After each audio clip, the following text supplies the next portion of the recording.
Welcome to Super Context, a podcast autopsy of media. How we consume it and how it informs our everyday culture.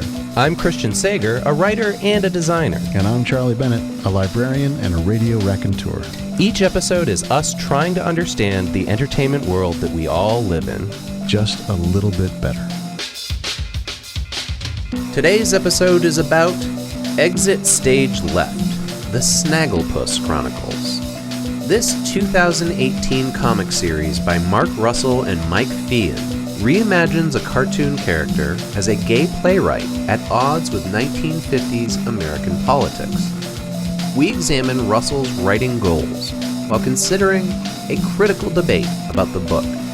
Is it formulaic award bait or character-driven commentary on our present circumstances?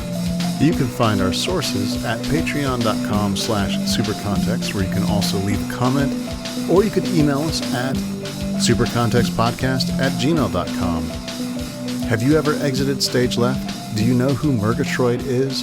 Did you ever watch a Hanna-Barbera cartoon? Chris, since you've dragged me into your comic book world, I have learned more about rebooting and reimagining than I ever thought possible. Well, I mean, you are familiar with Star Wars and other sci-fi blockbusters. Yeah, but I know that those are the same thing, except they're so not the same thing. Mm-hmm. Like the first time someone explained to me that Sandman was a kind of unknown character that Gaiman took and reworked. Yeah. Or that Alan Moore dug deep to find characters that he could, revise and re-render. I kind of knew that was a thing going on. But then learning that basically there's just I don't want to say that it's bad. I'm not implying, oh, this is terrible. But there's just sort of a wheel. And it picks up IP from way back then, and it brings it forward, and people say, oh, well, what can we do with this? You want to, who can we, how should we, blah, blah, blah. And then series restart or characters get rewritten. It's amazing. Well, both the examples that you provided are from DC Comics, and so is the one that we're going to talk about today. And I wouldn't say it's only DC Comics that does this, but I think if we've learned one lesson through 4 years of Super Context, it's that companies that own IP try to reinvigorate that IP every, decade or two. Yeah. In order to see if they can put that chip back down on the poker table. Yeah. Did you just say if they could put that shit back down on the poker table? Because that's what I heard. I said chip, but I don't know how you play poker. It's still coming through as shit when no.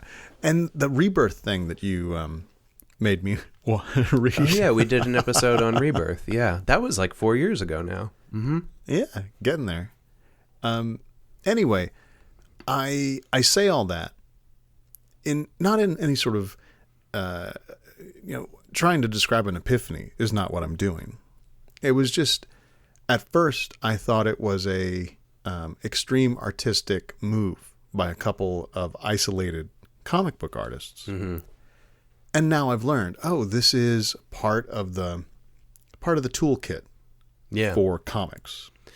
It's not just comics now, right? It's everywhere. Not it's now, television and film and video games But there's something about Menudo's rebooting music, basically. Nice. There's something about the way that a movie gets turned into a tie-in and turned into a video game and put on a lunchbox that makes, and this is stupid, but it makes more sense to me that an evil corporation is trying to make back all the money possible.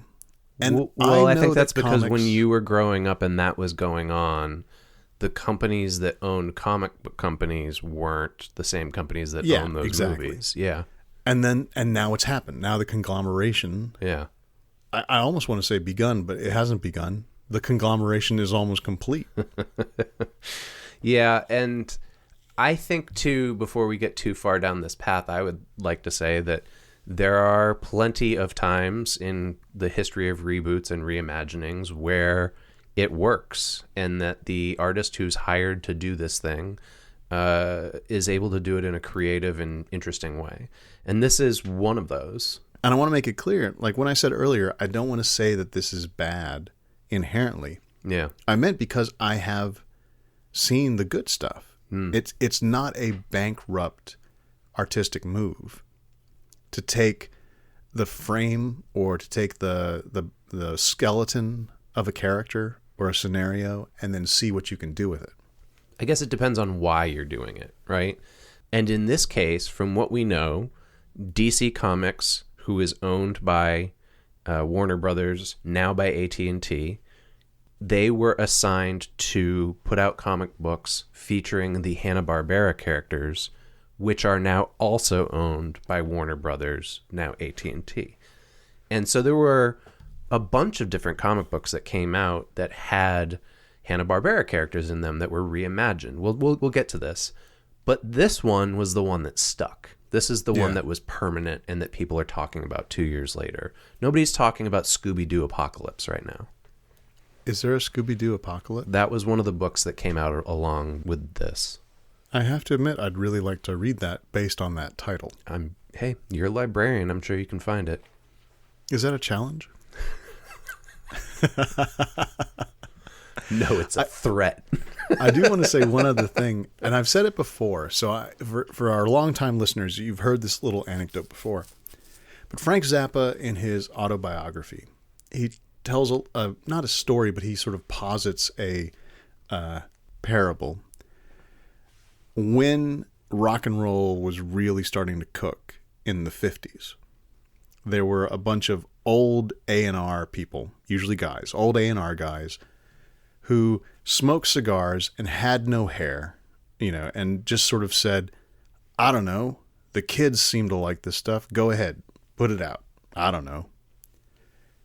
And then Zappa says, and they were replaced 20 years later by kids who had been buying the music and said, no, don't put that out. I know what the kids like. Look, I've got the same hair. Yeah. And so he's we've talking seen about iterations of that ever since. Yeah. And I think the thing that I took from that is Zappa was trying to say that there is a great freedom and positivity in a certain amount of, hey, let's just do this thing. This seems like an idea. Let's put it out there and see what happens. Mm-hmm. And I have the sense that the reimagine all this Hanna-Barbera stuff was a little bit of, I don't know, let's just see what happens kind of move. Mm-hmm. I think that's accurate. I don't have any special insight behind the scenes, but from what I remember when they first made the announcement, it was kind of scattershot. You know what? I'm going to pull up the press release. So I'm looking now. I did a search to try to remember what all came out as part of that. One of them is a book based on Wacky Raceland that I think Garth Ennis wrote. Garth Ennis of Preacher and The Boys fame. Yeah. There's the Scooby Apocalypse book, The Flintstones, which came out before Snagglepuss and was also written by Mark Russell and is also quite good. So you get a sense, right, that they're just kind of let's throw everything and see what works. They probably approached several creators that they thought would be good for this. And they said, of all the Hanna-Barbera characters, which ones would you want to do?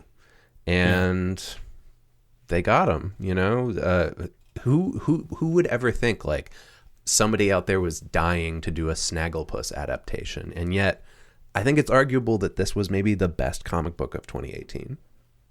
Okay, big words. So this episode is because you suggested Exit Stage Left, the Snagglepuss Chronicles, I think in a mini-sode or in a recommendation section. Yeah, it was probably late last year when I read it, yeah. And we were talking about BoJack Horseman, and we were talking about Brian Talbot's Grandville. Oh, right, Yeah. Or Granville? Mm-hmm. Yeah, anthropomorphic stories, yeah. Exactly, anthropomorphic animals. And you said something along the lines of, oh, yeah, and you know what? There's a Snagglepuss comic book. And I thought, what the fuck are you doing reading that, man? because I love Snagglepuss, my memory of him, but I just imagined an Archie comic book, you know? Like the Reader's Digest, the grocery store rack Archie kind of comic book. And you said, no, it's like set during the Red Scare. It's wild. I said, okay, I have to read that. I read it, and it floored me. Yeah, it's quite good. And it's not something... I mean, there are multiple articles here in the research that begin with, you would never believe that this thing actually exists, but it does, and then explains it. So let's start with that. Like, what is this? We're talking specifically about Exit Stage Left, the Snagglepuss Chronicles, which is a comic book series by Mark Russell and Mike Feehan that reimagines the Hanna-Barbera cartoon character Snagglepuss, but it positions him as a gay playwright in the 1950s, targeted by the House Committee on Un-American Activities. And it's a world in which there are completely anthropomorphic animals and people walking around regular. Yeah, and there's no real distinction other than the visuals of them. And they just kind of all interact, including with real-life celebrities from that time. Yeah. Jeff Rauner from the Houston Chronicle, he explains it with a little more detail. The universe that Snagglepuss inhabits in the comics is very different from the lighthearted cartoons of the 1960s.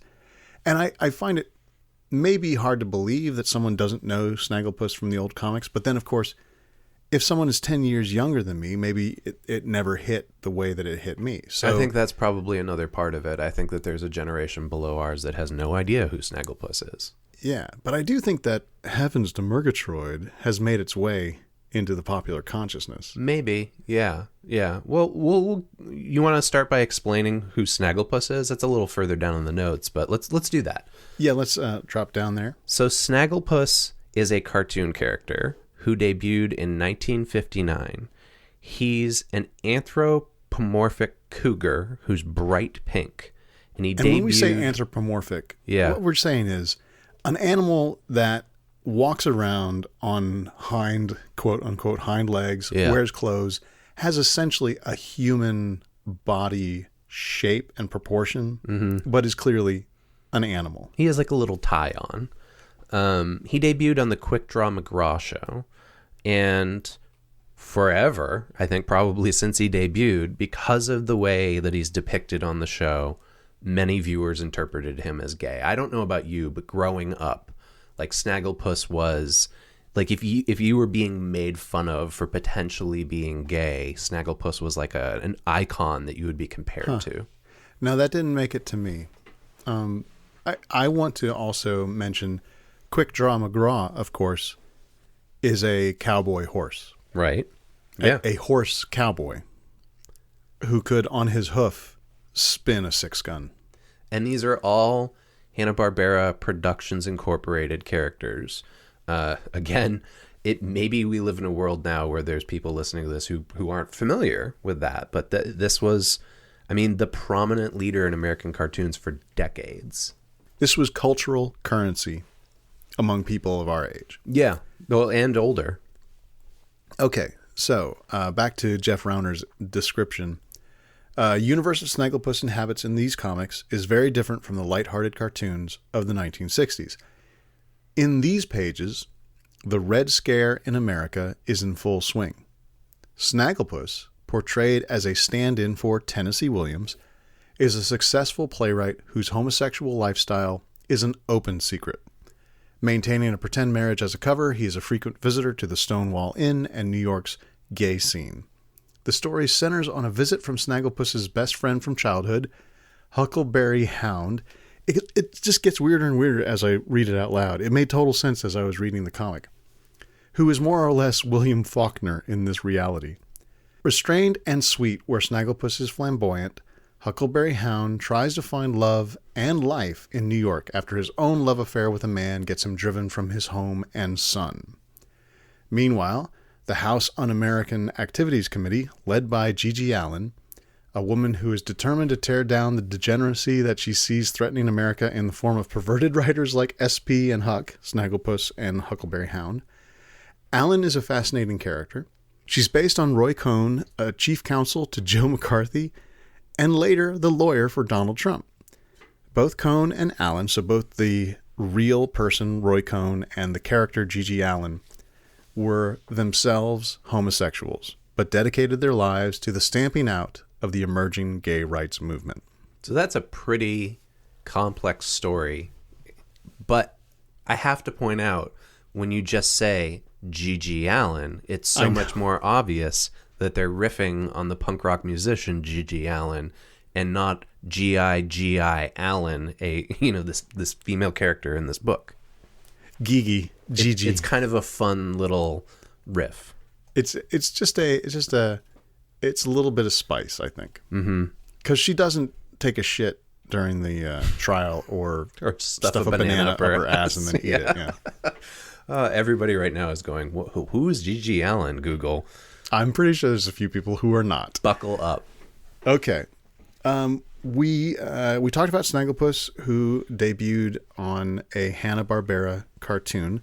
Hanna-Barbera Productions was an animation studio founded in America in 1957. William Hanna and Joseph Barbera.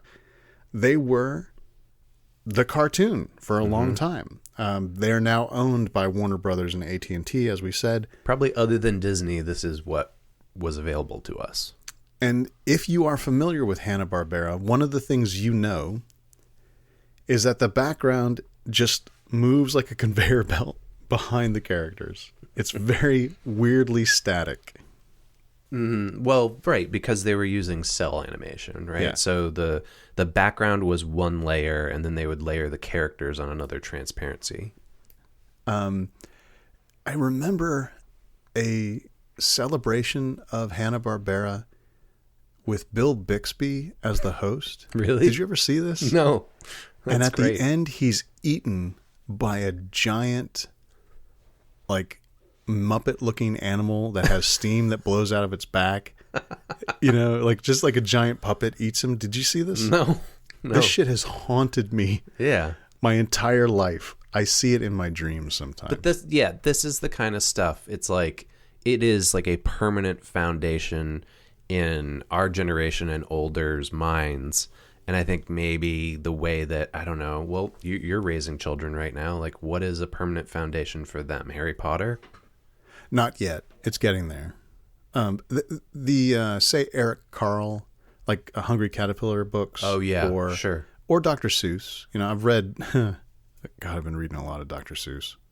Okay, you know what? I'd like to think about gay cougars, not my kids right now, if that's cool with you. Yeah, just wait like 20 years and you'll be thinking about both. Maybe your kids will be gay cougars. Hanna-Barbera, now owned by Warner Brothers, i.e. AT&T, means that it's now in the same place as DC Comics, which is an American comic book publisher. You, everyone, are familiar with DC Comics because of Batman, Superman, and Wonder Woman. So the way that it was reported in press releases and the stories surrounding Snagglepuss was as such. Hanna-Barbera, quote, gave DC carte blanche to reinvent their characters. This included the Flintstones, Scooby-Doo, and more. We mentioned this. Now, saying that Hanna-Barbera gave them, right? Like, what that seems to imply is that whoever controlled DC Comics and Hanna-Barbera through Warner Brothers said, well, we own you now. Mm-hmm. DC's going to do you. Maybe. Yeah. Yeah, I don't think it was as independent and with agency as this press release makes it sound, right? Let's keep in mind, they're all part of the same company. So, and you found there's also crossover issues between Hanna-Barbera and DC heroes, including some Looney Tunes stuff, because there's a Batman Elmer Fudd crossover. The Batman Elmer Fudd crossover was awesome. It's actually written by Tom King, who we've talked about on the show before, and it was really good. I think Mark Russell wrote one too. I can't remember which one it was. There was like one for every major character, and they just smashed them together. There are some obvious ones like Martian Manhunter meets Marvin the Martian, stuff like that. And some of you might be saying, wait a minute, Elmer Fudd, Marvin the Martian, that's like Bugs Bunny, Daffy Duck. That's not Hanna-Barbera. Yeah. No, it's not. But it's Warner Brothers. Warner Brothers owns Looney Tunes too. So they just kind of stuffed all of their comics properties into one big room and said, y'all fight it out and see what happens. I think it's like you described. I think it's like, hey, we own these portfolios, these folders. Let's give these folders to some creative people. We'll let them throw them at a wall and we'll see which one sticks. And then maybe we can take that, maybe we can make a TV show out of it or a movie, right? I would not be shocked if in a couple of years from now we have a Snagglepuss Netflix series. Oh, that might be it. Although I say that HBO. it would be on HBO, yeah. Because AT&T owns HBO. Right. Okay. The writer who ended up with the Snagglepuss job is Mark Russell, who we've talked about before because he rebooted Prez, right? Mm-hmm. He also has done a satirical modern retelling of the Bible, which is called God is Disappointed in You. Yeah, he wrote the text for that, and then the illustrations in it are by a guy named Shannon Wheeler, who's known for, I believe, Too Much Coffee Man. Oh, I love Too Much Coffee Man. I happen to have a copy of God is Disappointed in You on my toilet right now. It is very good bathroom reading, and I just slowly make my way through the chapters. I believe they did a sequel as well. I don't know how there's a sequel to the Bible. It's literally written as the Bible. It's in order. Well, if it's God is Disappointed in You, I bet the next one is, but Jesus is all right with whatever goes on. No, it's not. It's not like Old Testament and New Testament. But yeah, so Mark Russell, we've talked about him before because of Prez. He also did the Flintstones as part of this Hanna-Barbera reworking. His work has been nominated for several comic book awards. Like he's very well respected in the industry. Now, he says the Snagglepuss job kind of happened by accident. I was just tweeting funny lines I thought Snagglepuss would say if he were Tennessee Williams, some kind of Southern Gothic playwright. And Marie Javins, my editor, thought they were funny, and she talked to Dan DiDio. Yeah, DiDio, Charlie, he's a pretty big deal. He's been running DC Comics for like, I think 15 or maybe 20 years now.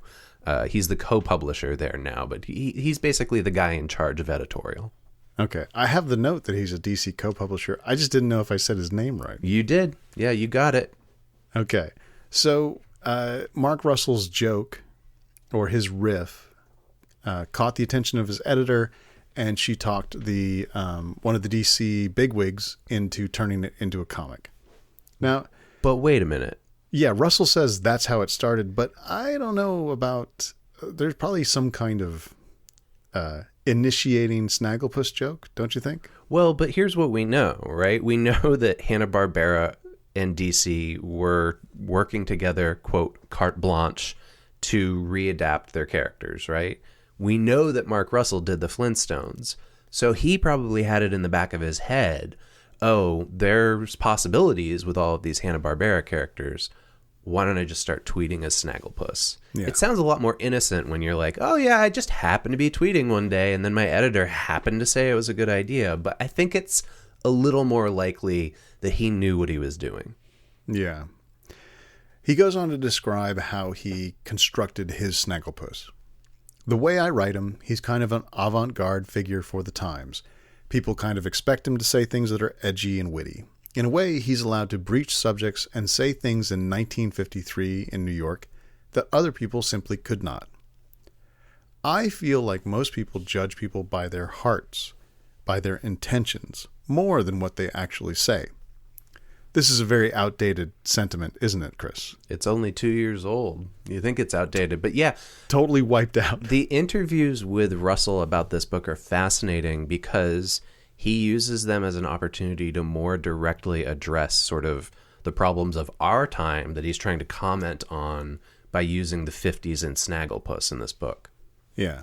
He says, I wanted to make Snagglepuss a heroic figure, make him kind of lovable so that when he does say something kind of controversial, you assume it comes from a place of dignity and love for people. It shouldn't come across as mean or acerbic.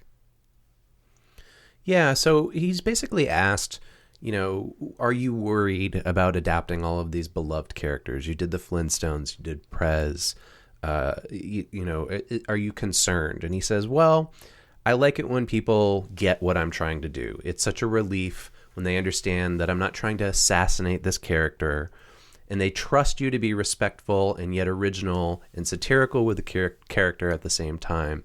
It's a delicate thing to pull off. And he says that he's glad that DC is trusting him with the responsibility here.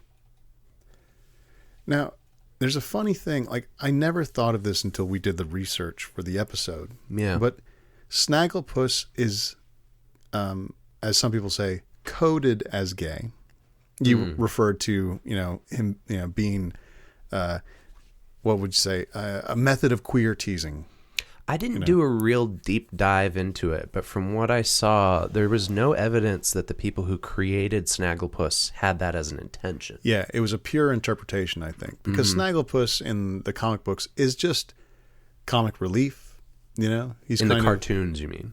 Yeah, sorry, in the cartoons, he's kind of dainty and a little bit fey, but only because he's Southern and theatrical and has a kind of lilting Southern accent. And but then now as an adult, I'm reading this, I'm like, oh yeah, I could see how that would imply gay to someone. Sure. Then, so that's Mark Russell saying he's got Snagglepuss as a gay playwright leading a double life that's not, he's closeted but not completely hidden. But, and this is Mark Russell, he has values and integrity as an artist. He's trying to stand up for people who would otherwise be shoved under the stairs, it's a weird phrase, in this time of great national paranoia in the Red Scare mentality. He follows that up by saying, and I think this is key to understanding the book, it's very easy in a time of national catastrophe or perceived national catastrophe to throw people under the sink and forget about them. And Snagglepuss, the character, is unwilling to let them do that to the people that he knows and loves. He's going to stand up for people when the rest of the country is not. And in a lot of ways, that frees me up to say what I think about what's going on in the world now, but I'm just putting it into the context of 1953 America. And he says that things going on now, like marginalizing minorities and immigrants, using fear of military threats to make people go along with abuse, he says that these are continuous. He refers to the whole history doesn't repeat itself, but it rhymes. So he feels like 1953 and right now have enough in common that he can play around in that paranoia and say something relevant. Yeah, and I don't know if I'm out of line here, but I think that is not always the case for your average comic book writer. That they sit down and they say, okay, I've been assigned to rewrite this IP for another company's IP to try to turn it into something else that'll make money down the road. What can I do using these restrictions in order to speak about what's going on in our time, our current events, and our politics? Yeah, I don't know. I don't know if it's about comic book writers so much, but it's just about the process of taking a character and making a new story out of them. Mark Russell started from things he wanted to say and use these sort of very ephemeral qualities of the character to find his way to a story, and then pulled the character with him into the story. Yeah. Instead of, okay, Snagglepuss, he's a cougar and he walks around, so what could I do with that character if he was, take all his friends and now what adventures could they get into? He instead said, all right, what is important to me now? And then let Snagglepuss kind of imply a story to him. Mm-hmm. Yeah, he speaks to this. He says, I just speak from my heart about the things that matter to me. I don't worry about getting it right or misrepresenting other people. That's interesting, right? And it'll be important later on. He also says, I'm really just representing myself. But my political philosophy, or my philosophy in general, is that I just want the human race to play nice with itself.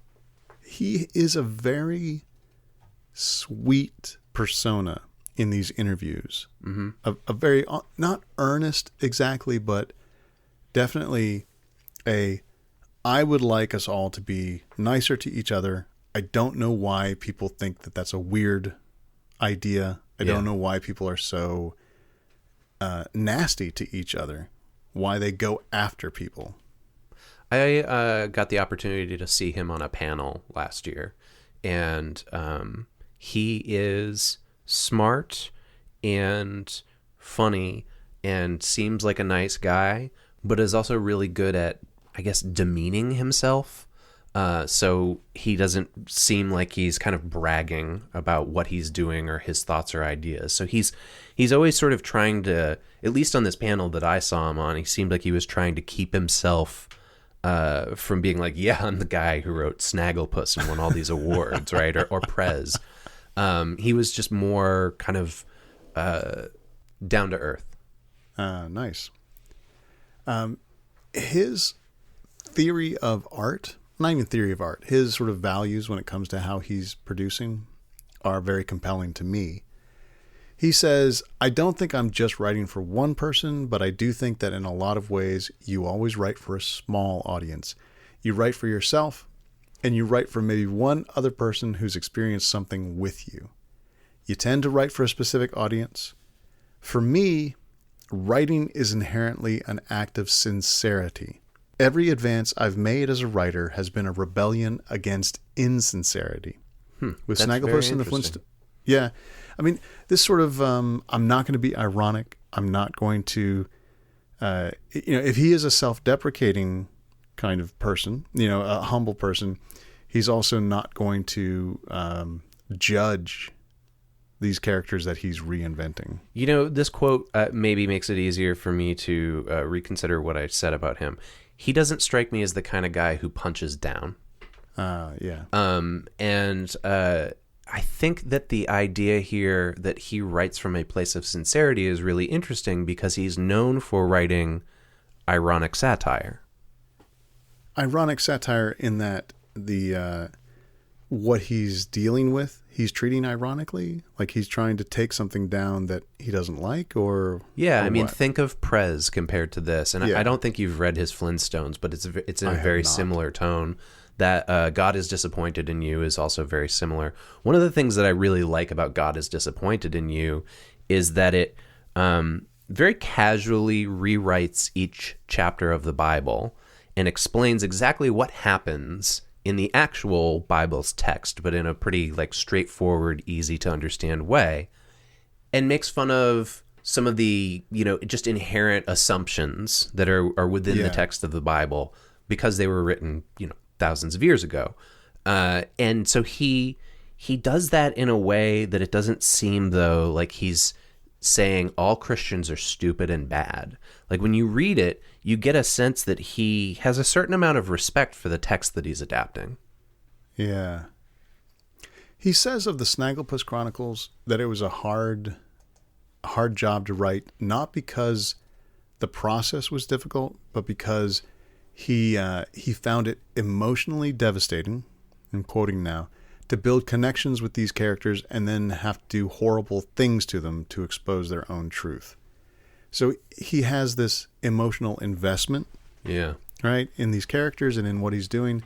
Here's why I kind of got caught by you saying ironic. He doesn't seem like an ironic person or an ironic artist. He seems to have compassion, sincerity, but also I think he has a little bit of sentimentality.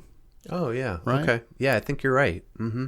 Yeah, so that, I guess if he's writing the Bible story where they chop the person up and send their body parts to, 8 corners, 4 corners, whatever it is, I imagine he's going to have to write that with a little bit of, holy shit, and they did this. Yeah, that's kind of how, that is the tone in which that's written.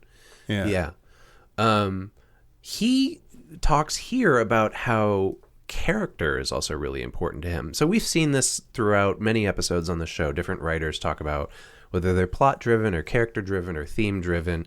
He seems to be character-driven, and he says that it's about understanding the backstory of the characters You think about what it would be like to live like them, and that you have to perform an act of empathy so that you understand what it would be like to live in the world that your characters live in the way that we do not normally see in our popular media. Yeah. Now, it's important to point out here, I think, that the Snagglepuss Chronicles, everybody is in emotional distress. Everybody is put in positions to have to choose between equally bad options. Yeah. People kill themselves. People are unmasked and degraded. And it's not in any way for the delight of the reader. Yeah. You know, right. This suffering. There's not an omniscient narrator who's leading. It's not EC Comics. You know, no, but there's and something look what happened to them. Right. But there's something interesting that happens, right? When you make a commentary on real history and you portray these events that really happen to human beings, but you use cartoon animals to do so, like Mouse, for instance. Yeah. And in this case, because Snagglepuss is this character that's kind of a signifier for all of these various things that people bring to it, because he's been around for over 50 years, there's this added layer of removal from that. Like if he did a comic book that was just human beings that was set in the 50s and was this same story, I don't think it would have worked the same way. But when you put in Huckleberry Hound and Snagglepuss into it, it creates this kind of cognitive dissonance that makes it easier to, I think, to sympathize with people that are outside of your time and place. Yeah, this is the BoJack Horseman strategy. Sure, yeah. The self-loathing depressive is easier to take in and easier to sympathize with and empathize with if he's a horseman who vomits cotton candy. Mm-hmm. Mm-hmm. And the Snagglepuss, the anthropomorphic cougar going through the Red Scare and the HUAC hearings is easier to watch than a person that you might put yourself in their position. Yeah, it's almost the opposite of that Scott McCloud theory. Yeah. That when you draw cartoons and the simpler the character is drawn, the easier it is to put yourself in their shoes. And in this case, the characters are not drawn anything like human beings. But because of that, it's somehow easier to put yourself in their shoes. Safer, I think. Yeah. So here's the interesting thing about Here's a interesting thing. The Snagglepuss Chronicles is actually a prequel to the Hanna-Barbera cartoons. Yeah, you know, that was funny because when I was doing the research on this, that was like the big takeaway several sites had about this book. It wasn't like, oh, wow, look at how this is commenting on our present-day society. It was, oh my God, this is a prequel to the cartoons. They were more concerned with continuity within Hanna-Barbera cartoons than they were. And they got caught up in the technical feat, right? Mm-hmm. How do you get from, this 1950s story into the actual Hanna-Barbera cartoons at the time that they were being made? It ends with him being on the Quick Draw McGraw cartoon show. Yeah, and getting dyed pink. Yeah. So Russell said he started from these two things. He knew that Snagglepuss was a gay icon, and he knew that Snagglepuss had been in theater before he was on the cartoon. Like if we take Snagglepuss as a real person or real animal who was in the cartoon, what had happened before, all of his catchphrases were theater references. So then Russell starts thinking, why would Snagglepuss have left the theater in the first place and ended up doing Saturday morning cartoons? And what would it have been like living as a gay man in 1950s New York? And that's where his story came from. He says this thing about his writing process that I think is really interesting and is really applicable to another like running theme for us, Charlie. The theme from Brooke Gladstone's book about people being stuck in their bubbles. Yeah. And he says that when he's writing, he tries not to think about tropes. He tries to think more about the character themselves and how he sees them and how they see the other characters that they're interacting with. And then this seems very important. He says, "The principle I operate from is that everyone deserves to be taken seriously. I think that once you take a character seriously, once you try to see them as they see themselves, then even if they're despicable, they will come across as nuanced and human." I think that that is incredible wisdom that isn't just applicable to writing. I think that you could apply it to your everyday life as well. Gotcha. And this, he also expanded in the story, and I think most of his work, that he wants to suggest to people that they not try to ostracize outsiders. He says, in a lot of ways, the Snagglepuss Chronicles is about our global flight into fascism. Our global flight into fascism, right? What's happening right now. Mm-hmm. The book is about when people are afraid and they feel like they're in peril, then the natural instinct is to ostracize outsiders. We begin to engage in the othering of people who aren't like us because we're afraid that someone is coming to get us. We always have to be vigilant against the people who use that fear for their own purposes. This is unrelated, but I can't help but think about it. I've been listening to this podcast for the last couple days called Bundyville. Are you familiar with it? I am not.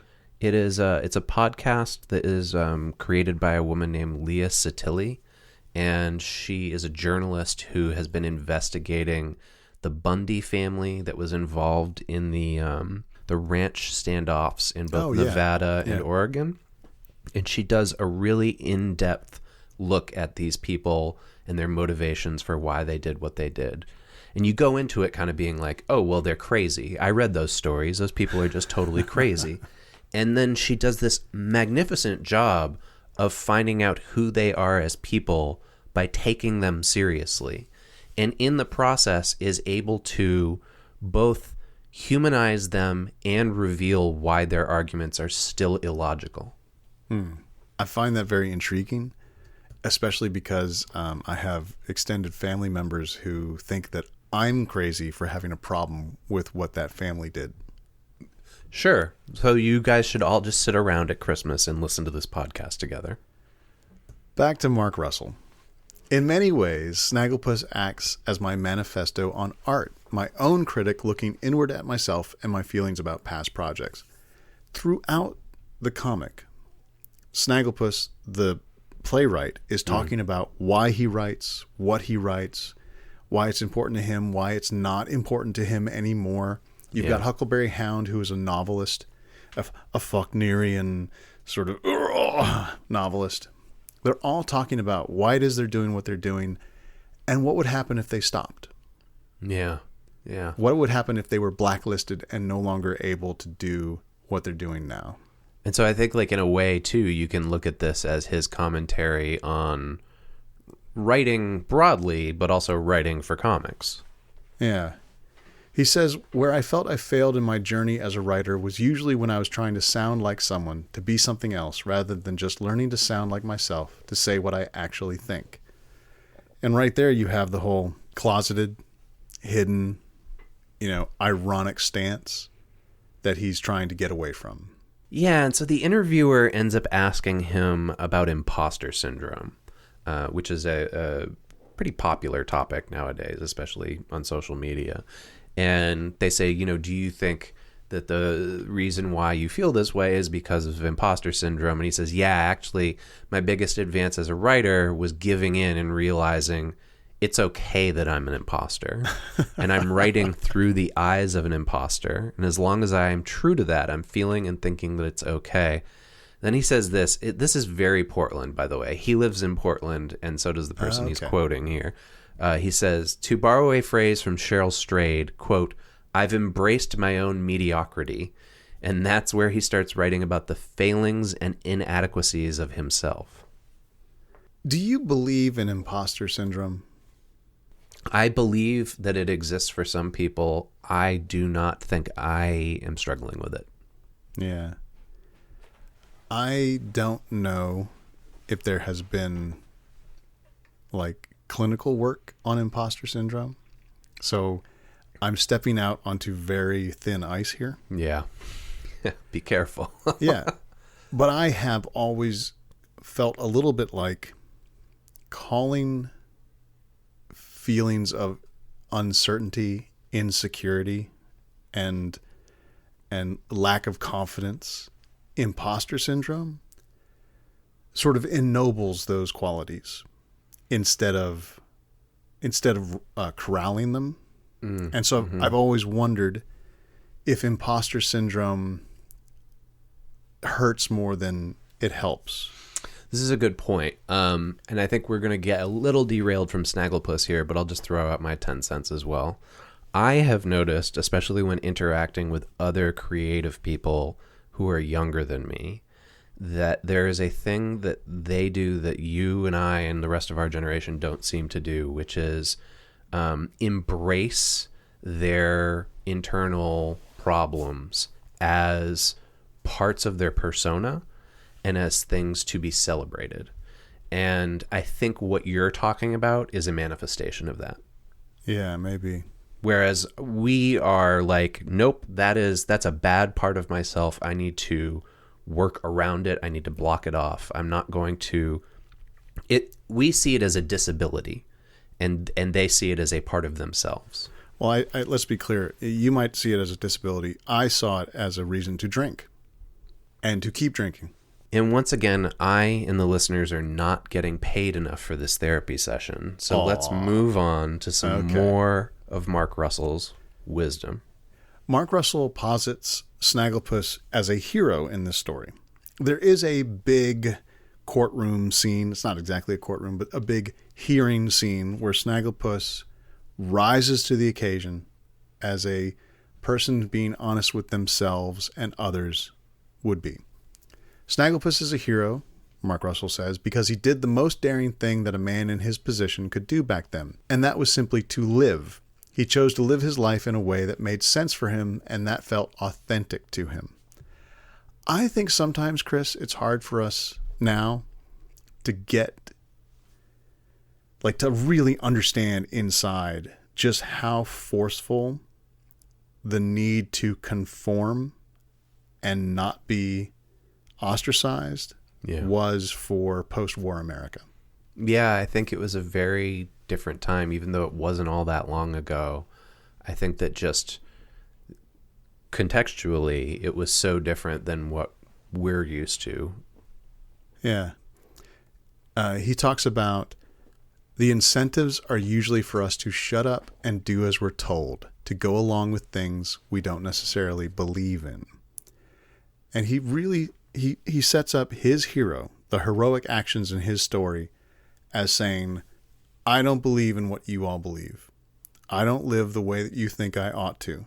And I will take your abuse or your limits to continue being who I believe I am. Mm-hmm.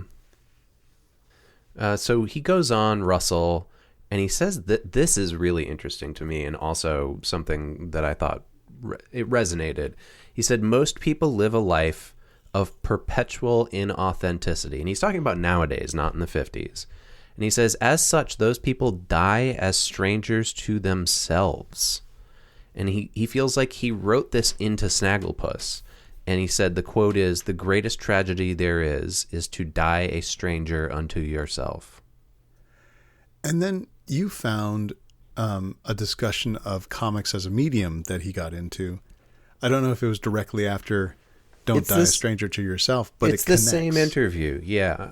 They were asking him about sort of the legitimacy of comics. And he says that he feels like comics are just another medium, and that and as with any medium, it can be profound or it can be weak depending on what the creator or the writer or other people put into it. And he says, look, there's always going to be people that do insightful work. And then there's always people who are going to act perpetually surprised when something comes along in this medium and it actually does something that he calls artistically valid. Yeah.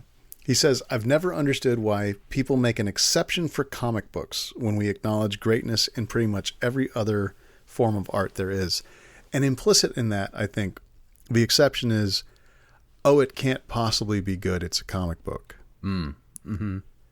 So he is a person who is fighting against what he feels is the unfair marginalization of comics, who then wrote a comic series about a gay closeted playwright who was becoming more and more inauthentic to himself because he was not writing what his life was or what was important to him, until finally his persona was destroyed and he had to eject himself from the life he had built. And he became a literal cartoon. And ended up on a cartoon. There's one more quote here from that interview, and then we can go on to talking about, I know we've spent a ton of time on Russell and not on the other creators, but he says this, and I think it's also really important to understanding this book. I want people to feel a sense of wonder about the world that's around them, and I want them to feel like there is hope. And I know I write a lot of dark stories. I write a lot of jeremiads against the flaws of civilization. By the way, I don't know anybody who uses that word out loud, jeremiads. But I don't want to leave the readers there. I want readers to feel at the end of reading the Snagglepuss Chronicles and my other work that there is hope for humanity and that there's hope for us all if we're willing to be brave enough to step off the trail that's been set out for us and create our own path to act authentically. I really like this guy now that we've read about him, now that we've found him talking about what he does. Yeah, me too. I think this will be important because I have found some articles that rip this book to shreds. Yeah, this is one of those weird episodes where there's something that we both like, so we had to go and find some people who hated it. Right. But first, the other artists. Yeah, so he did not do this in isolation. He wrote the scripts, but it was drawn by Mike Feehan, who is an artist from Newfoundland, Canada. I couldn't find anything where Feehan was interviewed about working on this book. Hey, Chris, my people are from Newfoundland, Canada, so I just wanted to say that. I pronounced it wrong. And it's, for once, it's a word I know how to pronounce. Yeah. I looked him up too. DC only says that he did Snagglepuss. Yeah.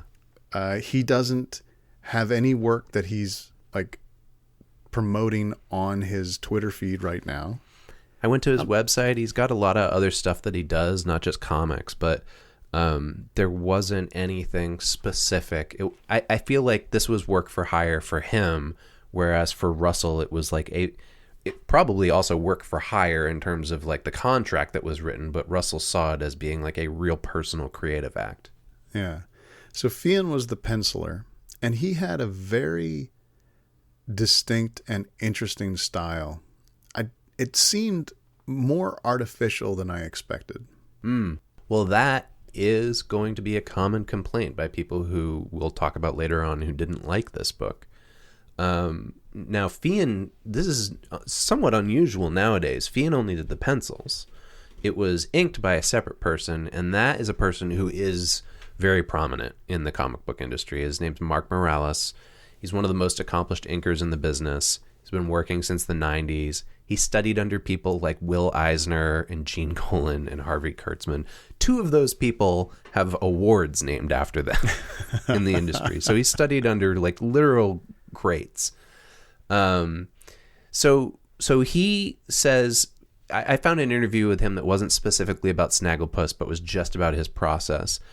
And I might need to step back and explain this a little bit. So he makes a distinction between working digitally and working analog. And he says, I am still an old-timey, hands-on pen, brush, and ink on paper process.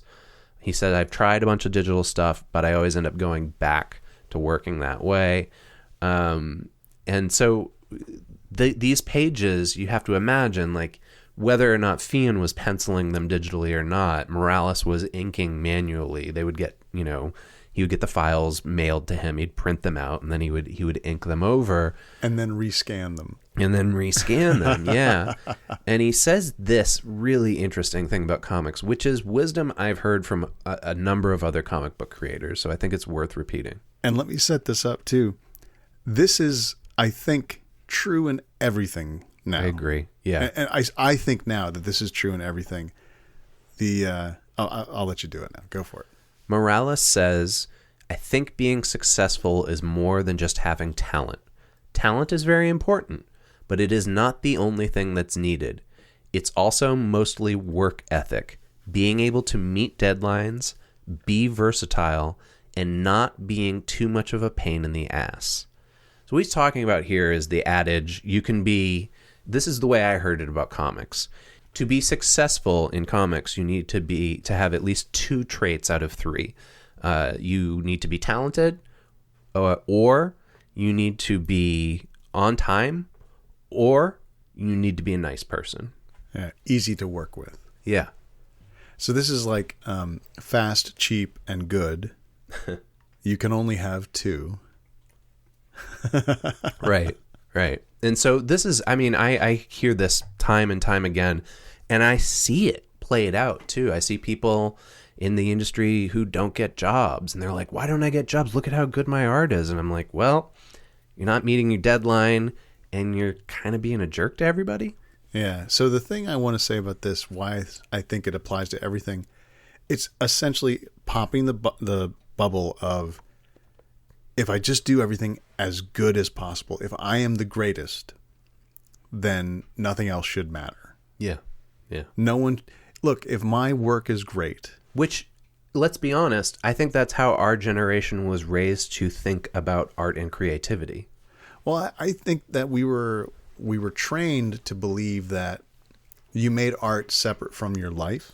And so you had to send out this sort of self-contained work that had nothing to do with your day job, and it would go off and be processed by the industry, and you would never interact with the industry, which is not true. That's not how you do things. So that actually brings us to talking about the other folks who are involved. This is a real, like a production team style comic. So it's inked by a separate person who pencils it, and it's colored by a separate person from them. Paul Mounts is the colorist on this. He is another well-known colorist in the industry. According to his bio here, it says he's worked for almost every major comic book publisher in his over 20-year career. No, he can't keep a job, huh? I think he can. I think it's just he's in high demand. So this says that he's worked on the Ultimates for Marvel. He did Power Girl for DC. He worked on Telos for Image. That's an interesting book. They list a bunch of other credits here. Fantastic Four. He's worked on X-Men, Harley Quinn, etc. So this is interesting when you think about DC's editorial team and stepping back and going, okay, so we know that we're doing Hanna-Barbera adaptations. We know that Russell is off there tweeting these funny Snagglepuss tweets. We want to make a book out of it. So who are we going to put with him? And they put together this like A-team. Yeah. Mark Morales, he has inked Wolverine and Invincible, which I sort of recognize. But like there's superhero work in the history of these artists. Right. And it's almost like they were purposely pairing people who, it's kind of like the way that we see TV shows put together their writer's room, right? It's like you've got this one really creative person who's an expert on this thing from outside of the industry, but then you surround them by a bunch of other people who've been in the industry for 20 years and know how to keep the thing on the rails. Yeah. And none of these other artists are talking or being interviewed about how their Snagglepuss passion project came to be. It's very true. I didn't find any interviews with these folks. I think there was one podcast interview with Feehan, and I didn't have time to sit down and listen to the interview. But it doesn't seem like a lot of media outlets were like, these were the visionaries. They all went to Russell. And the reason that I'm pointing that out is that this was a heavily awarded and lauded comic book. Yeah, for sure. Before we get too much into that, let's also point out the letterer was David Sharp, and the cover art on the series was done by Ben Caldwell. Yeah, so Ben Caldwell will be recognizable to you, Charlie, because he's the person who did the art for Prez. So because Prez was successful, I think they paired him and had him do the covers. All right. Hey, we've been going on a long time, Chris. You want to take a break and maybe find some Wolverine comics to look at? Perfect. I'll ink them, you color them. Hey, Charlie, remember that episode that we did of the podcast that we had to do because the company that owns Super Context is also owned by Warner Brothers and AT&T, and so they made us do branded narrative content about another one of their properties? Yeah, that was awesome. Didn't we end up doing a Takeshi Kitano movie for that one? Well, as everyone has probably guessed by this moment, we're not owned by any company. We don't get assignments from anybody except our Patreon supporters who are co-producers. We are an independent podcast supported by Patreon. That's right. Patreon supporters help us do things like pay our hosting fees, cover our expenses for the media artifacts that we research, and update our recording setup so we can have better production. We're looking ahead, and we're going to try to do things like expand our support as well, so that we can do things like get transcripts made or possibly pay for travel events. Super Context is a Patreon-supported podcast. Without our patrons, we would not be able to do this show. You can find out more at patreon.com/supercontext. You can also see what it is that we give back to our community of Patreon supporters. Things like outtakes and blooper reels. I have a really good time cutting those together. We do a bi-weekly bonus mini episode for supporters at a certain level. And we do an entire extra podcast episode. We call it our Shadow Podcast. Each month, we do a Super King Context, which is a super context that focuses on a Stephen King television or film adaptation. But the one thing that we'll do for all our patrons, no matter what level you're at, unless you tell us not to, is we're going to give you a thank you right here. So let's start off by thanking Alex Laird, Ambrose Allen, Amit Doshi, B.B. Schwells, Bennett Callahan, Beth Barnett, Billy Whitehouse, Brian Chovanich, and Caroline Zoids. Thank you to Chris Marlton, Cliff Landis, Coco, Dave Jordan, Dave Wachter, Eilish Phillips, Elijah Tilstra, Evan Mapstone, and Fred Rasco. Thank you also to Ira James Udaskin, Jason Puckett, Jess Staten, Jill Kaufman, Joseph Aleo, Junta/Cult, Calvin Ellis, Carmela Padovich, Kate Sharon, Kevin Wetter, and Christian Hirvala. Thank you to Lee Fowler, Liliana Gill, Lokesh Dakar, Luigi Oswego, Melinda Hale, Miriam Meany, Misha Moon, Nathan Weatherford, Neil G. McGuire, Nick Sage, and Patrick Malka. Thank you to Pete Bowe, Philip, R.M. Rhodes, the podcast Rein It In, Matt and Rachel, Rob Sloan, Robert Neguesco, Roman Marichik, Ron Bilodeau, Ross Llewellyn, Ryan O'Neill, Sari Nichols, Simon Workman, Thomas Tremberger, Vealheit, and Whitney Buchanan. You son of a bitch, you didn't leave one for me. If you want to join this list of people, and we'd love to have you, go to patreon.com/supercontext. And we're back. So Snagglepuss has this weird extra edge to it because he wrote a gay character. Mm-hmm. And that did not go unnoticed. Yeah, so GLAAD gave this an award for Outstanding Comic Book in 2018. This is from the press release. So this was at the 30th Annual GLAAD Media Awards. Here's some other people who won awards at the ceremony that night, Charlie. Beyonce, Jay-Z, and Sean Hayes. So along with those massive celebrities, you've got this Snagglepuss comic. Now, here's something I had to look up, because I am aware of GLAAD, but I am not familiar with it. Yeah. And so I was like, what does GLAAD stand for again? Was it gay and lesbian art? What? And I went looking. GLAAD was, when it started, the Gay and Lesbian Alliance Against Defamation, but it has changed its name essentially to just GLAAD and lost that that sort of long title. Okay, they are branded as GLAAD. Oh, really? Interesting. Yeah. Okay. So that's the award that it won. It came out in 2017 and 2018. I don't know that it won any Eisners or Harveys in the comics world. Russell has been nominated for several, and so have some of his books. I think this was nominated, but I don't think it won. But there was a lot of celebration about this being one of the best books of 2018. A lot of commentary on how great this was, on how smart it was. We'll be reading from some of those articles. The Houston Chronicle writer that we quoted at the beginning, he called this a masterpiece comic. Yeah. He says it defies all expectations and hits home with timely political commentary that is as raw as it is relevant. However, I surprisingly found 2 long blog posts that were written on Medium that were all about why this isn't as good as everybody thinks it is. Yeah. I very much enjoyed reading these because, as you know, I like reading bad reviews of things I like. Yeah.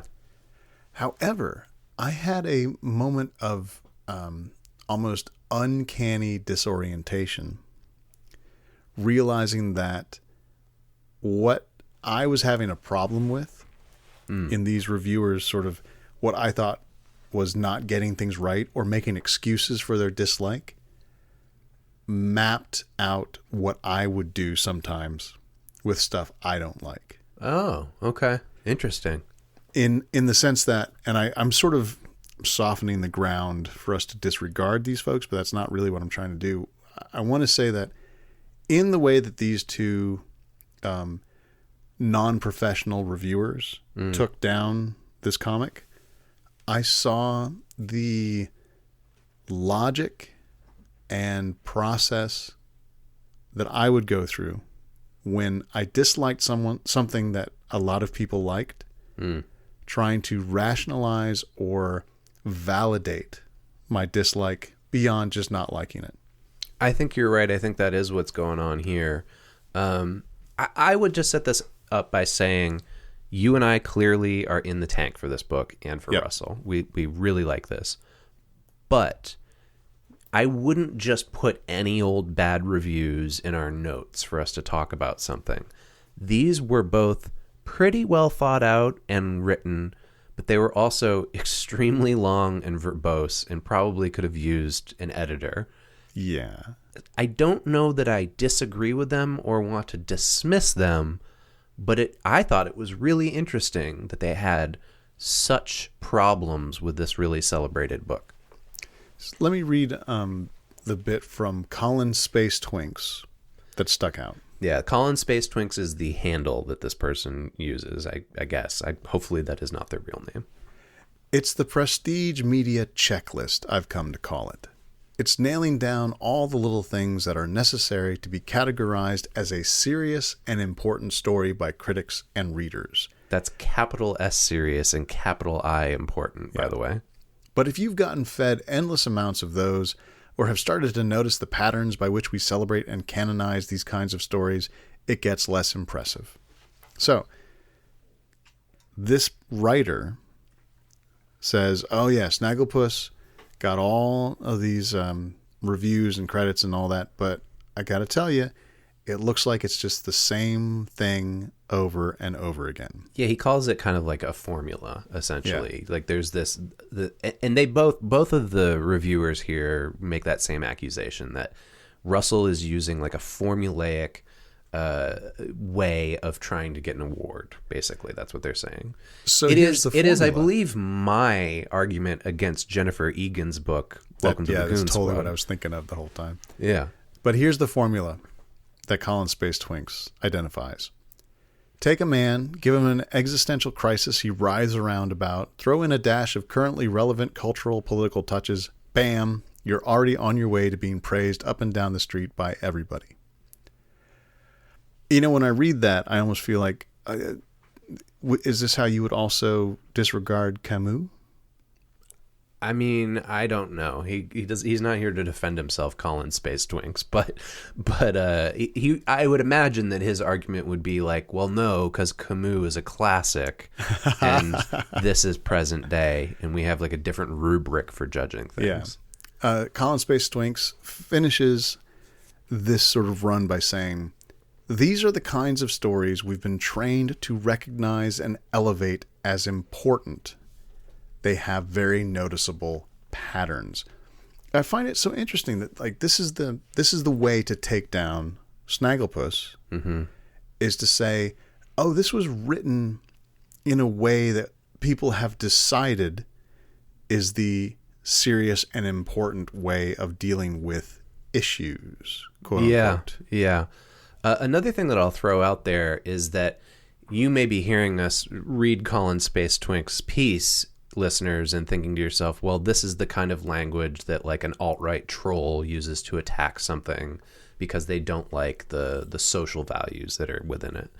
As far as I could tell, neither of these reviewers had any of those opinions in their pieces. I don't know about other things they've written or their own lives. I don't even know who Colin Space Twinks is, but this seemed to be a purely like, it was an argument based on logic for them, not on emotion or on quality of character. Yeah, this writer said that the idea of Snagglepuss being reimagined as a gay playwright in the 50s was a cool idea, but did not like the execution.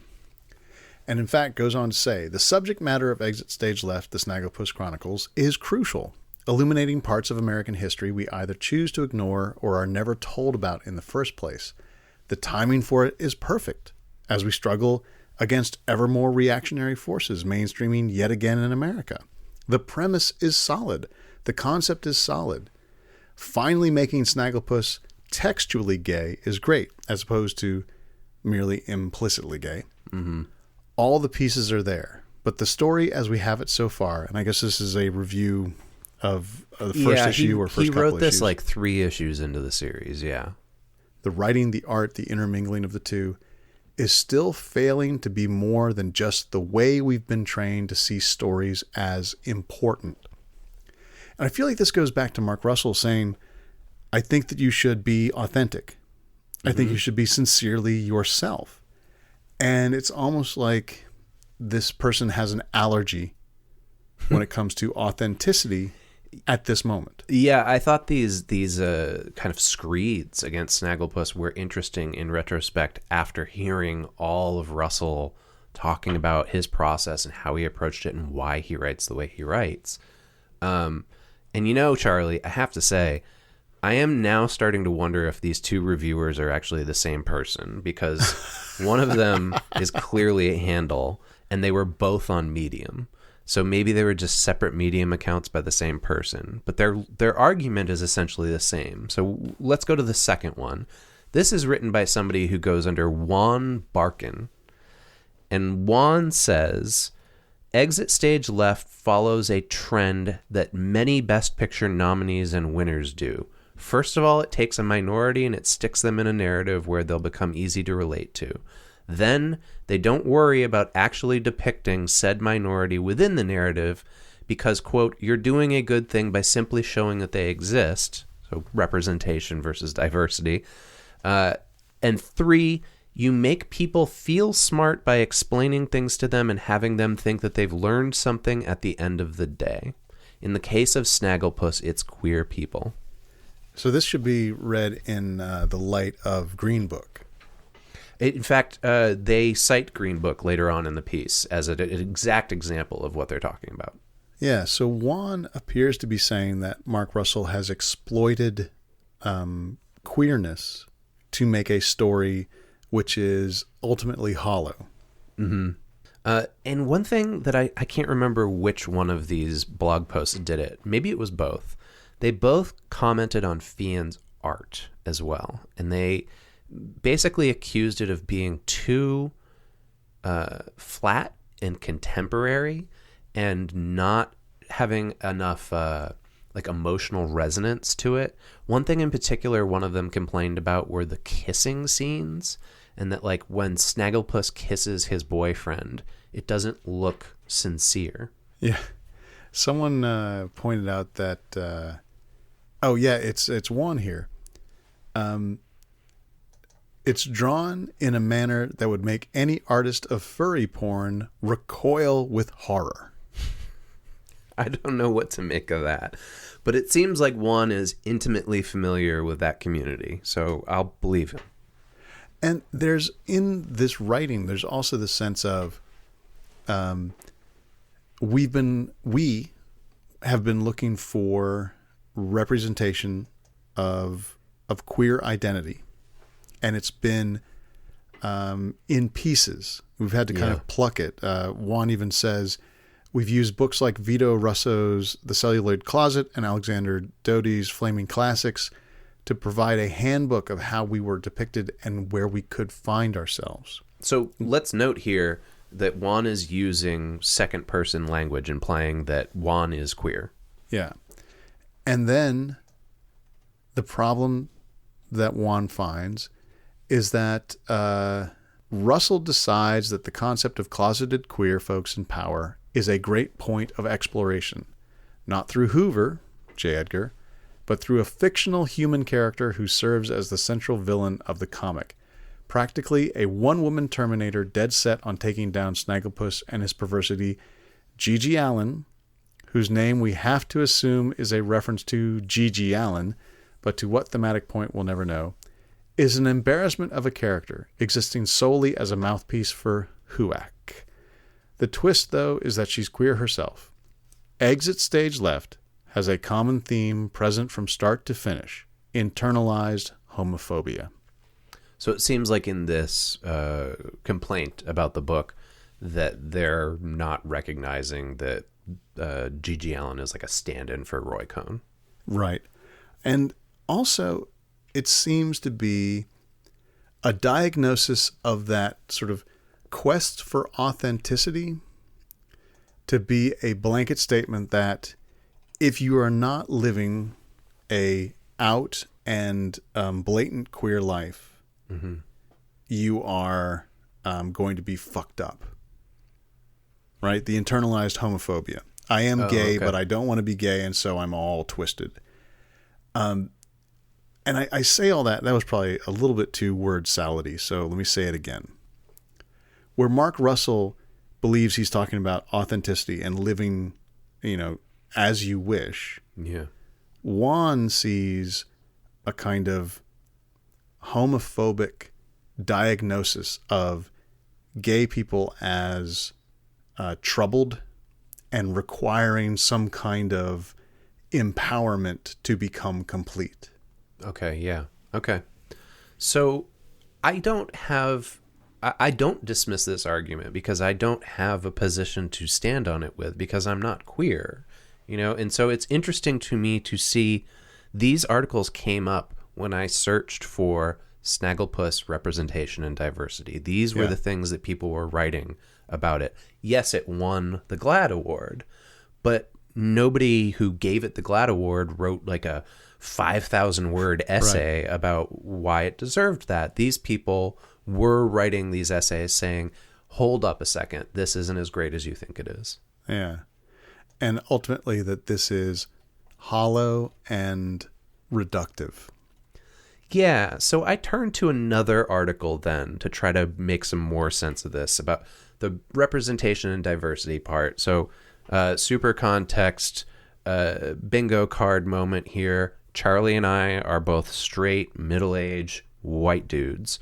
We are not queer, and we don't really know necessarily how to both look at this story from the point of the characters or from queer readers. Yeah. So I wanted to turn to somebody else for expertise. And most importantly, we don't have the framework of growing up in opposition to the quote-unquote normal sexuality. Yeah. Or growing up with a lack of ourselves in the media that we consumed. So we've got this article that was posted on Comicosity, and it was written by Matt Santori. We'll have a link to it on the landing page, as well as those two other pieces that we mentioned earlier. And Matt puts Snagglepuss in context of the historical movement of coming out, basically, of like what it's been like to be a queer person in America for the last 70 years. Because the end of the book, in a way, is Snagglepuss coming out and then taking the hit for coming out at a time when it was not celebrated. Yeah.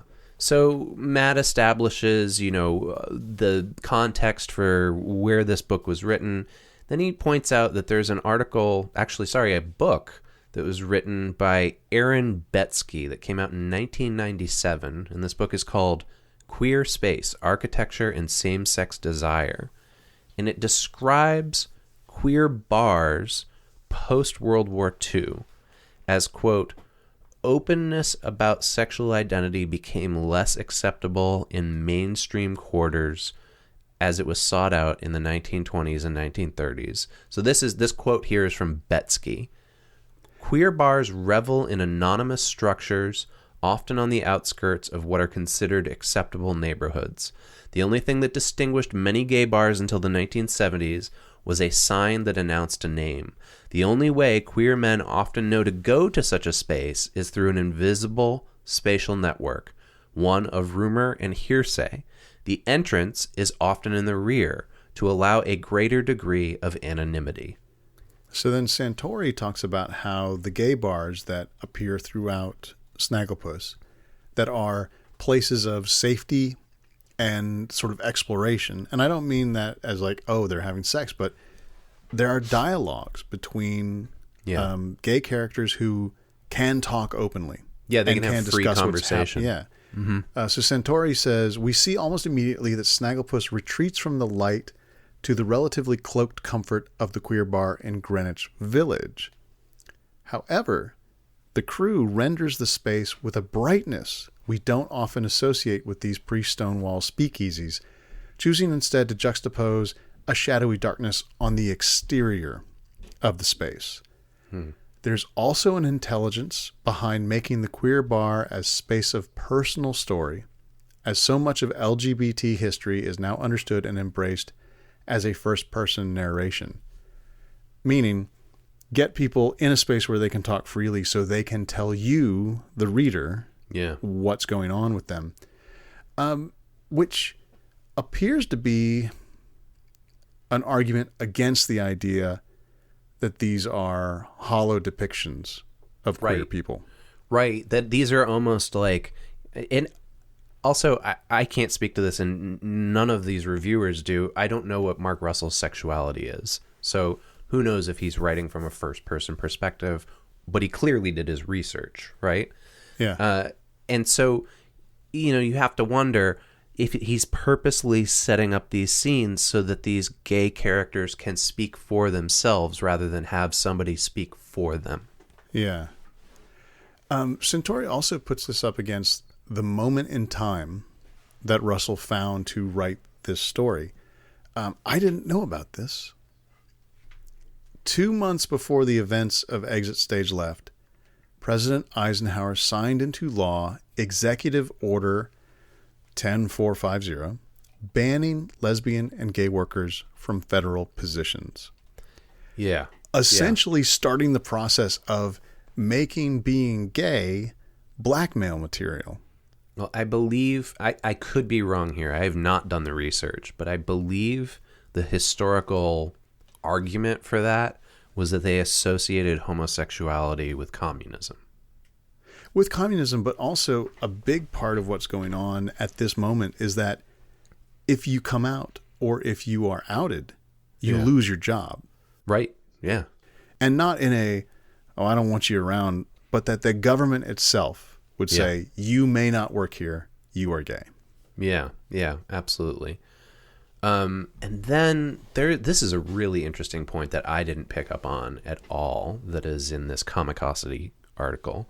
They point out that Exit Stage Left can also be understood as a metatextual comment on comic books, specifically because The 1950s were when there was the idea floating around that comic books were responsible for making kids into juvenile delinquents. Oh, think of the children, Chris. Exactly. So they point out that this is, right around the same time that Seduction of the Innocent by Dr. Frederick Wortham comes out. They point out that there's a relationship between that and the committee that explored, whether comic books needed to be regulated, and HUOC. And so it's kind of fascinating to think like, oh, wow, like in a way, and I don't know if Russell intended this or not, but in a way, like, not only is he commenting on actual history and on present day, but he's also commenting on the history of the medium that he's telling this story within. Yeah. One of Frederick Wortham's many arguments as to why children shouldn't read comic books were that superheroes had, for lack of a better term, like gay subtext. And he specifically talked about Batman and Robin in such ways. That they were an ambiguously gay duo? Exactly. And then Centauri just nails a few people to a wall here. Yeah, yeah.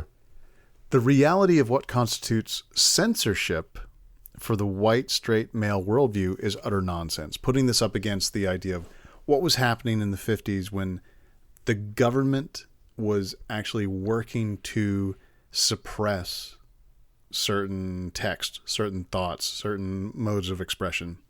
Well, Centauri is writing here about present day, too. He's specifically talking about comic book artists in present day who are saying, I'm being censored because I'm a white man. Right, but he's writing this in the same piece that he's talking about what's going on in Snagglepuss. Yeah, yeah. So he says, their comparison of recent consumer backlash against egregiously racist and queerphobic material, such as Howard Chaykin's Divided States of America.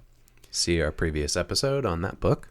To the massive attempts to squash any non-normative expression in comic books in the 50s is telling. Let's re-say that. Centauri calls bullshit on us, white, straight males, saying this is censorship because people said that my stuff was bad. Mm-hmm. This is like the 50s, when in the 50s, it was attempts by government forces to squash any non-normative expression, especially in comic books. Yeah.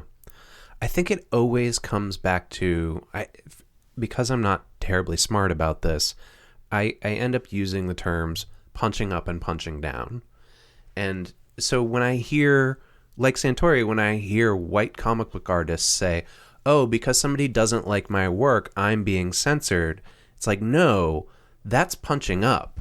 What was happening to these people in the 50s was punching down. They didn't have any power or agency here. Yeah. My distinction for me is always state power. If an attempt to boycott or destroy material is backed by the state, by the government, then you have a censorship problem. Mm-hmm. If a church group or a book club get all up in arms and say, we hate this shit and we're going to throw our copies away and film it for social media, that is something, but it's not censorship. There's an interesting point in between there, though, and I'll use what happened with comics in the 50s as an example. So the government never actually said these comics have to be regulated and here's how to regulate them. What happened, and this often happens in cases like this, it happened with the movie industry. I think it even happened with the baseball industry, but I obviously don't know fucking anything about sports. Yeah, because you're a commie. Exactly. But with comics, it started off with book clubs and librarians who were saying these books shouldn't be read by children. And they had Frederick Wortham as their expert. Congress held hearings, and they gave a public platform for those people to express their concerns. Yeah. But they did not actually make any censorship laws. What happened was the industry said, oh shit, we've got to cover our ass. let's create the Comics Code Authority, and it'll be this rinky-dink, kind of fake regulatory committee that we'll put on top of everything. And the beauty of it is not only will we keep those book clubs and those senators happy, but we'll be able to put our biggest competitor out of business. And those hearings were essentially, what a disgusting industry you have there. It would be a shame if something happened to it. Right. Yeah, exactly. So there is some in-between space where I think censorship does affect text without the government actually taking any hard action against it. Yeah, but, soft action is still the government making a choice. Thank you, Devin Nunes. Oh, fuck off. So let's move on from this. I should just point out that in our regulation section, which is something that with each media artifact, we always say, okay, was it regulated in some formal way? There's a not applicable note there. Yeah. Nothing it doesn't happened to this seem one. like anybody at DC or like, hey, you've got to put the brakes on this Snagglepuss story, much less the government.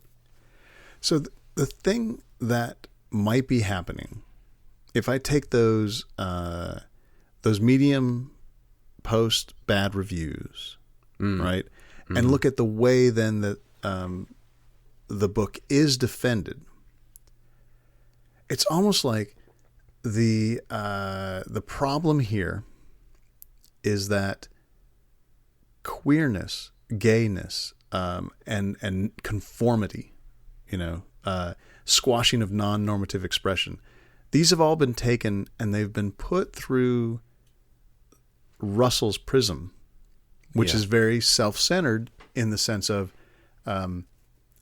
he thinks that authenticity is a value to move toward.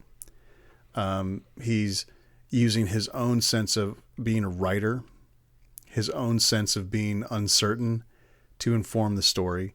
And in a way, almost like artist washes the struggles of the queer community. Yeah, I think both of those complaint reviews, without really saying it, come down to their dissatisfaction with how queer people are represented. It's not this kind of right-wing idea that, oh my God, you made Snagglepuss gay. Why does everybody have to be gay? They're not making that argument. They're essentially saying, hey, like, the queerness of these characters is being flattened out, and it's because of the formula that you're using to tell this story. It's tactical instead of organic. Right. And then the reason I'm thinking about that right now is going back to Jeff Rauner in the Houston Chronicle, who says the most sinister villain in Snagglepuss is the pain of hypocrisy, which seems to be the kind of statement that someone would say or could say, oh, really, the pain of hypocrisy, is that worse than being lynched or being beaten or, being imprisoned for who you are?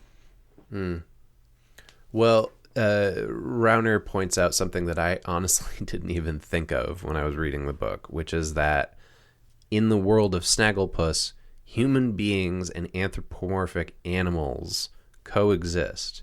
They also get married and reproduce with each other. Bestiality, and nobody judges that. Is a complete and utter assumption of this world. Yeah. So it makes, as Rauner says, it makes homophobia look farcical in comparison. This makes me think of the right-wing talk show hosts who say stuff like, oh, all of these gay rights votes, it's going to end up with people marrying their pets. Yeah.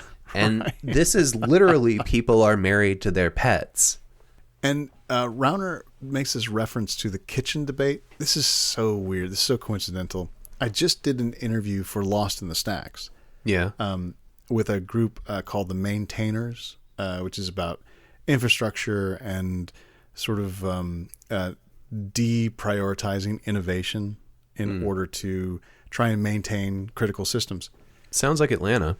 Yeah, and one of their main arguments in an initial essay that they wrote to sort of express their point of view, they talked about the kitchen debate between Richard Nixon and Khrushchev, in which Nixon basically said, look, America is so much better. Look how advanced our kitchens are.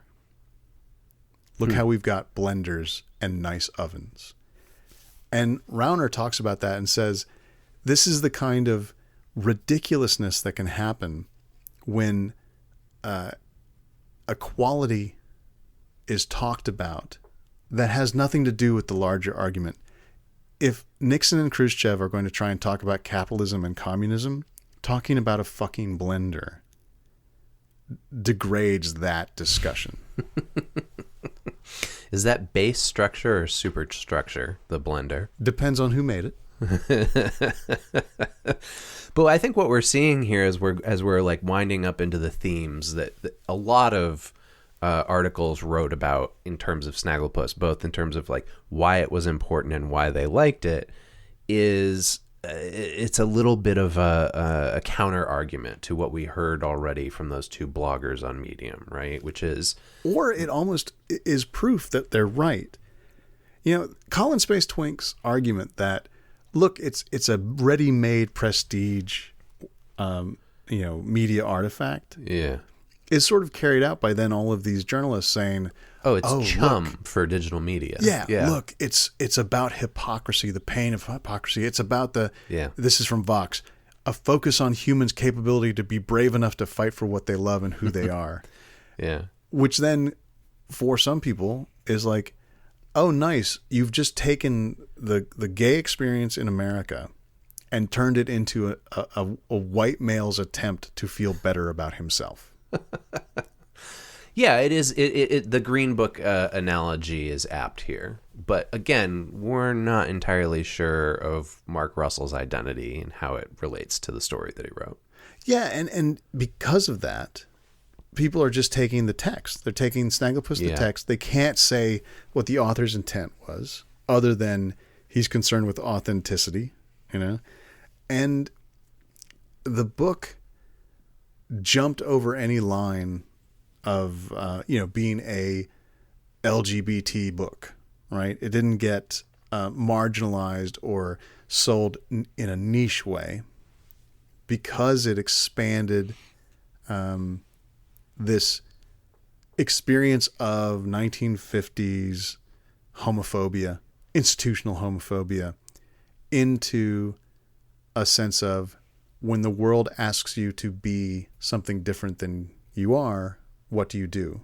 What will you sell of yourself to be what you're told to be? Mm. Yeah, and I hear that and I think about Russell working for DC, Warner Brothers, and AT&T. And it makes me wonder if part of him writing this was questioning what part of himself he was selling in order to write this story. Well, I mean, he said that all of his writer successes were when he became more authentic, and his failures are when he tried to be something other than what he was. Yeah.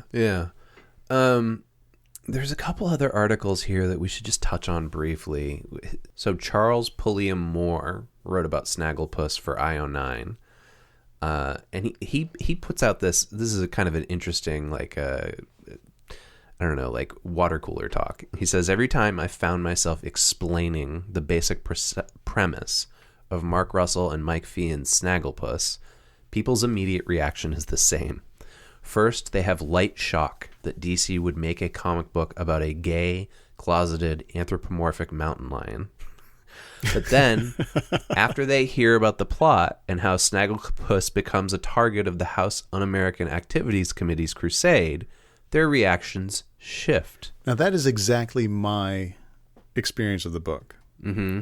Like, holy shit, is this real? And by the end, I was like, God damn, that's a good story.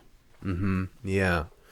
And Pulliam Moore basically ends up saying, it's telling an all too realistic story that's about institutional bigotry and how that's grounded in American history.